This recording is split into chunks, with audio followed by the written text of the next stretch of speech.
Hello viewers.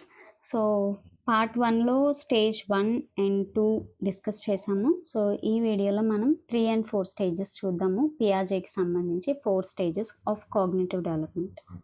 So, stage 3 concrete operational. Concrete అంటే మనం ఫిజికల్‌గా టచ్ చేయగలిగేవి. ఓకే. మనకి కనిపించేవి. Okay. We can see and we can touch అనమాట. సీ అండ్ టచ్ వాటి మీద లాజికల్‌గా అప్లై చేయగలరు. ఓకే. సో, ఇందులో 7-11 ఇయర్స్ వరకు ఉంటుంది ఈ స్టేజ్. సో, మెయిన్ ఐడియా అయితే చూద్దాం. చిల్డ్రన్ బిగిన్ టు థింక్ లాజికల్‌గా ఆలోచిస్తారు. And mainly about real and concrete objects. రియల్‌గా ఉన్న ఆబ్జెక్ట్స్ కా వాళ్ళు టచ్ చేసి ఫీల్ అవ్వగలిగే ఆబ్జెక్ట్స్ మీద లాజికల్ థింకింగ్ అప్లై చేయగలరు. అబ్స్ట్రాక్ట్ థింకింగ్ అనేది జరగదు. అంటే వాళ్ళకి ఫిజికల్‌గా కనిపించలేని దానికోసం వాళ్ళు ఆలోచించలేరనమాట.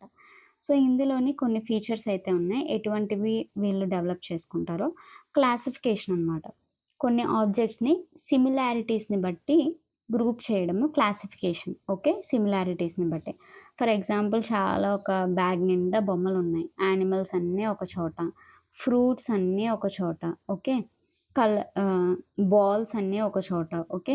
మళ్ళీ సేమ్ కలర్ బాల్స్ అన్నీ ఇంకొక చోట. ఓకే. రెడ్ బాల్ ఒక చోట, గ్రీన్ బాల్ ఒక చోట అట్లా అనమాట. సో, సిమిలారిటీస్‌ని బట్టి క్లాసిఫై చేయడాన్ని క్లాసిఫికేషన్ అంటాం. సో, ఇది ఈ స్టేజ్‌లో పిల్లలకి బాగా డెవలప్ అవుతది.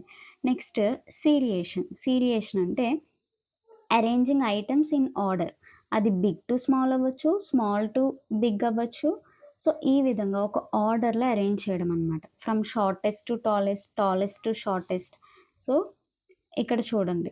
ఇక్కడ ఆహ్, క్లాసిఫికేషన్ జరుగుతుంది. ఈ అమ్మాయి ఇక్కడ ఆరెంజ్ కలర్ బాల్‌ని ఆరెంజ్ కలర్ కప్‌లోకి వేస్తుందనమాట. So, this is classification. మళ్ళీ ఇక్కడ ఈ బౌల్‌లో బాల్స్ ఉన్నాయి. ఒకటి కొంచెం చిన్నగా ఉంది. ఇంకొకటి పెద్దది. ఇంకొకటి బాగా పెద్దది. సో, సైజ్‌ని బట్టి గూడా ఆర్డర్‌లో అరేంజ్ చేయడాన్ని సీరియేషన్ అంటాము. ఓకే. సిమిలారిటీని బట్టి గ్రూప్ చేయడాన్ని క్లాసిఫికేషన్ అని అంటాం.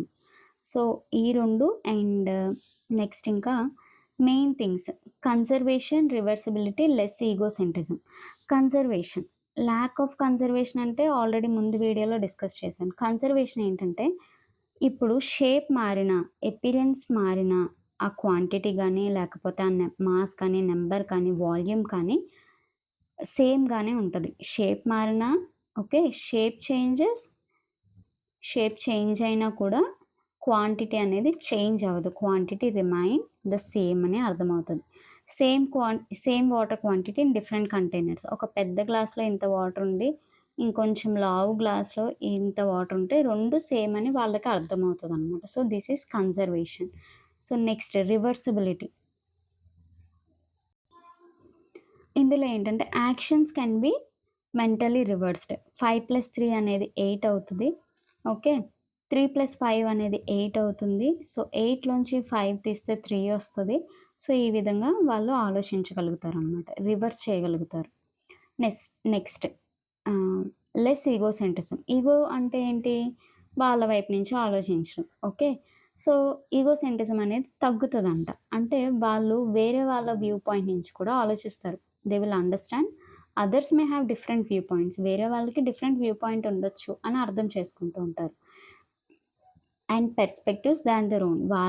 వాళ్ళకున్నవే కాకుండా వేరే వాళ్ళకి వేరే ఆలోచన ఉండొచ్చు అని ఆలోచిస్తూ ఉంటారు. వాళ్ళ వైపు నుంచి స్వార్థంగా ఆలోచించకుండా వేరే వాళ్ళకి కూడా థాట్స్ ఉంటాయని ఆలోచిస్తారు. So, next formal operational stage 11+ years. So, ఇందులో ఇక్కడ చూడొచ్చు సైంటిఫికల్‌గా చేస్తున్నారు. ఓకే. సో, ఇందులో ఏంటంటే థింకింగ్ అబ్స్ట్రాక్ట్‌లీ అంటే వాళ్ళ కళ్ళ ముందు కనిపించలేని దాని మీద కూడా లాజికల్‌గా ఆలోచించగలరనమాట. అబ్స్ట్రాక్ట్‌లీ అండ్ లాజికల్‌గా ఆలోచిస్తారు. సైంటిఫికల్‌గా ఆలోచిస్తారు. అబ్స్ట్రాక్ట్ థింకింగ్ అంటే ఏంటంటే thinking about ideas not physically present. ఫిజికల్‌గా లేని ఐడియాస్ కోసము ఆలోచించడం అనమాట. For example justice, freedom, morality ఇట్లాంటివన్నీ మనకి డైరెక్ట్‌గా అది ఏదో ఒక పిక్చర్ రూపంలో, ఆబ్జెక్ట్ రూపంలో కనిపించేవి కాదు. ఓకే.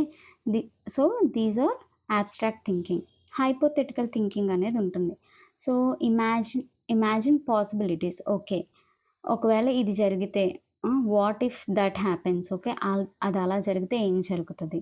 ఓకే. సో, నేను ఈ వర్క్ చేస్తే సో, దాని కాన్సిక్వెన్సెస్ ఏంటి? ఈ వర్క్ నేను చేయకపోతే దాని కాన్సిక్వెన్సెస్ ఏంటని ముందుగానే ఆలోచించడం అనమాట. ఫర్ ఎగ్జాంపుల్ నార్మల్‌గా వాట్ ఈస్ గ్రావిటీ అనేది కామన్ క్వెషన్. ఓకే. నార్మల్. కానీ హైపోథెటికల్ రీజనింగ్‌లో ఏంటంటే what would happen if gravity disappeared? Gravity లేకపోతే ఏమవుతది? Why we need gravity? ఎందుకు మనకి గ్రావిటీ అనేది అవసరం? సో, ఇటువంటి క్వెషన్స్ అన్నీ గూడా హైపోథెటికల్ థింకింగ్ ద్వారా వాళ్ళు డెవలప్ చేసుకుంటారు. సో, కీ ఫీచర్స్ వచ్చేసరికి వీళ్ళు సైంటిఫిక్ రీజనింగ్ అనేది చేస్తారు. అనాలిసిస్ చేస్తారు, సొల్యూషన్స్ టెస్ట్ చేస్తారు. ప్రాబ్లమ్ సాల్వింగ్ అనేది అడ్వాన్స్ అవుతదనమాట. Okay. Decision making skills develop అవుతాయి. సో, టీనేజర్స్ సొసైటీ కోసము, రిలీజియన్ కోసం, ఎథిక్స్ కోసము, ఫ్యూచర్ పర్సనల్ గోల్స్ కోసము ఆలోచిస్తారు.